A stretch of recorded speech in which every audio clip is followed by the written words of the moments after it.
Hello, ఇది జనార్దన్ గారేనా? అవునండి. సార్, మా ఇంట్లో ఏసీ వర్క్ చేయట్లేదండి, కొద్దిగా మీ సాయం కావాలి. సారీ అండి, రాంగ్ నెంబర్. హలో, మాట్లాడేది జనార్దన్ గారేనా? అవునండి, చెప్పండి. ఇంట్లో ఏసీ ప్రాబ్లం వచ్చిందండి. ఇప్పుడే కదండి చెప్పాను రాంగ్ నెంబర్ అని. మీరు మాట్లాడేది జనార్దన్ గారేగా సార్?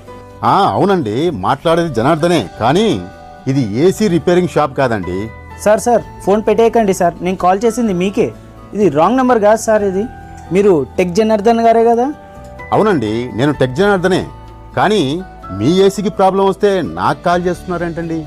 ఏసీ రిపేర్ షాప్కి వెళ్ళండి. ఇప్పుడు అక్కడి నుంచి వచ్చాను సార్, నేను ప్రాబ్లం సాల్వ్ కాలేదు, అందుకే మీకు కాల్ చేశాను. అర్థం కాలేదండి. మీ ఏసీ ప్రాబ్లం వచ్చింది, రిపేర్ షాప్కి కూడా వెళ్ళామంటున్నారు. ఓకే, మరి నాకు కాల్ చేయడం ఏంటండి? అంటే సార్, ఈ ప్రాబ్లం మీరే సాల్వ్ చేయగలరని. అసలు నా నెంబర్ ఎవరు ఇచ్చారండి మీకు?